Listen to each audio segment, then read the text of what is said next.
नमस्ते साथियों, आपके अपने चैनल नटवरलाल बाहिती में आपका एक बार फिर से स्वागत। आज एक ऐसा विषय लेकर आया हूँ, जीएसटी से रिलेटेड है। इससे पहले भी एक वीडियो, इससे जस्ट पहले वाला जो एक वीडियो था वो भी जीएसटी पे था और आज का ये वीडियो भी जीएसटी पे है।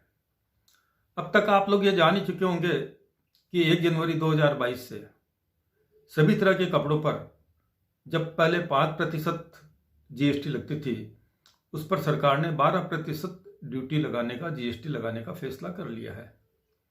और सरकार का यह फैसला सरकार नहीं करती है, जीएसटी काउंसिल करती है, जिसमें सभी राज्यों के वित्त मंत्री होते हैं और उस कमेटी की अध्यक्षता, उस काउंसिल की अध्यक्षता केंद्रीय मंत्री, वित्त मंत्री करते हैं। सरकार ने ऐसा क्यों किया?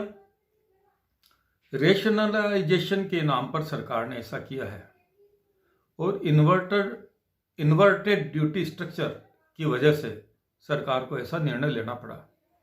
इस स्ट्रक्चर के अंतर्गत यदि सरकार के पास उद्यमी की जीएसटी जमा रह जाती है तो वो उसको क्लेम कर सकता है और सरकार ने इसी झमेले से बचने के लिए ये प्रावधान किया है, जिसपे ड्यूटी जो 5% की थी जीएसटी, उसे बढ़ाकर 12% कर दी है।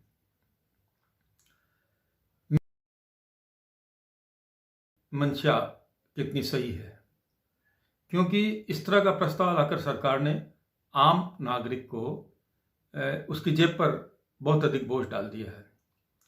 मैं एक उदाहरण के जरिए आपको ये बात समझाना चाहूँगा। मान लीजिए एक इकाई है और वो 1 लाख रुपए का रॉ मटेरियल खरीदती है और उस पर 12,000 रुपये का 12% की दर से, जो भी वर्तमान में है, उस पर ड्यूटी चुकाती है, एक्साइज चुकाती है, क्षमा करें, जीएसटी चुकाती है। ये ड्यूटी, एक्साइज, ये सब पुराने शब्द हैं और मैं भी पुराना हूँ, इसलिए जीएसटी का शब्द थोड़ा कठिनता से जबान पे आ पाता है, इसके लिए आप मुझे क्षमा करें। तो इस तरह उसने 1,12,000 रुपये उसकी माल की कीमत हो गई। इस पर वो वैल्यू एड करता है और वैल्यू एडिशन 20,000 रुपये का कर देता है। यानी अब इस उत्पादन की कीमत हो गई 1 लाख प्लस 12,000 प्लस 20,000, 1,32,000 रुपये इस उत्पादन की कीमत हो जाती है। अब मैं आपको बताना चाहता हूँ कि ये जो 1,32,000 की उत्पादन लागत होती है, उस पर यह कंपनी 5% की दर से मुनाफा लगाती है और ये माल अपने ही डिपो में बेचने के लिए भेज देती है। 5% के हिसाब से यदि कंपनी मुनाफा लगाती है तो आप भी कैलकुलेट कर लें, 6,600 रुपये होती है और माल की कीमत हो जाती है 1,38,600 रुपये। अब इस पर कंपनी जब अपने डीलर के यहाँ बेचती है इस माल को बेचने के लिए, तब उस पर 5% की दर से जीएसटी लगाती है। ये 5% की दर से जो जीएसटी होती है वो 6,930 रुपये होती है और इस तरह बिल की रकम 1,45,530 रुपये हो जाती है। चूँकि आंकड़ों का मामला है, इसलिए कुछ कुछ मुझे देख के बोलना पड़ रहा है, तो ये ज़रूरी है, वरना आंकड़ों में कुछ गड़बड़ हो सकती है। अब यहाँ समझने वाली बात यह है कि ये इकाई 12,000 रुपया टैक्स चुकाकर आई है धागा खरीदते वक्त, और इसे कपड़े पर बिक्री से जो जीएसटी प्राप्त हुई है वो है 6,930 रुपये।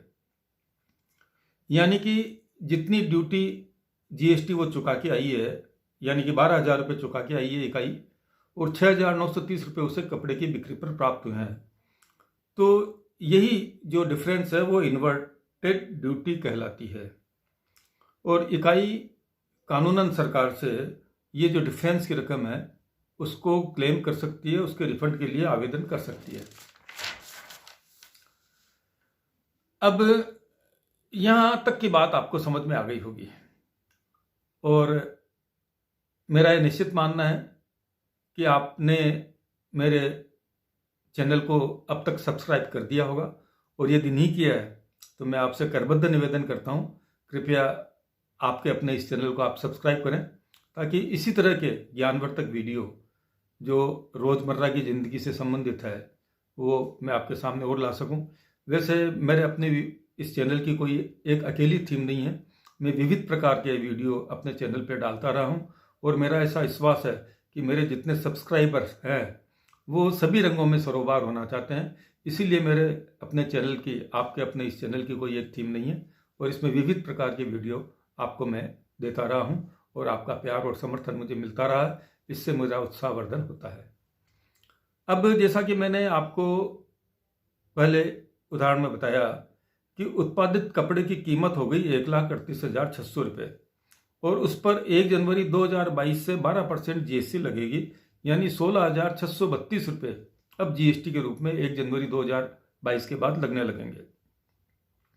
अब समझने वाली बात यह है कि वर्तमान में सरकार को जीएसटी के रूप में 6,930 रुपये यानी 5% की दर से 6,930 रुपये प्राप्त हो रहे हैं, जबकि अब प्रस्तावित जो सरकार ने दरें की है 12% की, उसमें सरकार को 16,632 रुपये की जीएसटी प्राप्त होगी।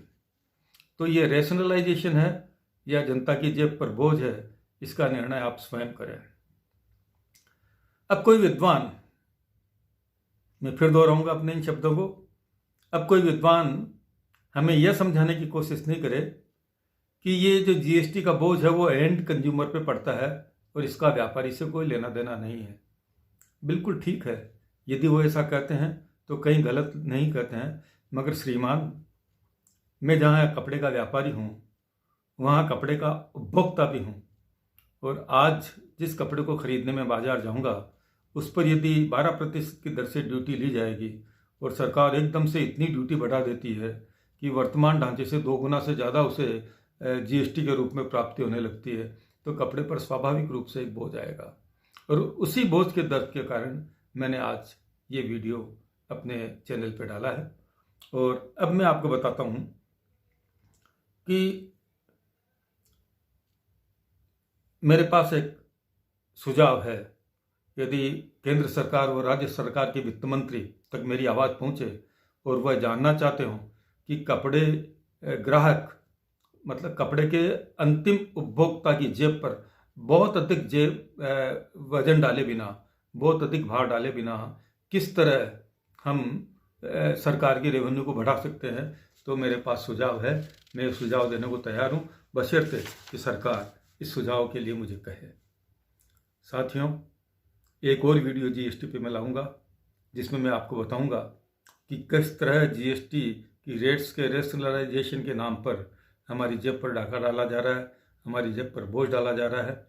आप यदि कमेंट करके मुझे बताएंगे तो मैं निश्चित ही एक वीडियो और इस पर और लाऊंगा, वरना आप अपनी राह पे हैं, मैं अपनी राह पे हूँ, मैं भी आप ही की तरह टैक्स चुका दूंगा।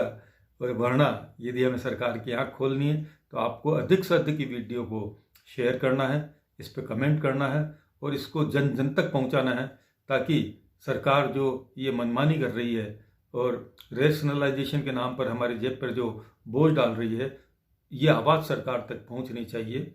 और मैंने आंकड़ों द्वारा ये सिद्ध किया है, आंकड़ों द्वारा आपको ये समझाने की कोशिश की है।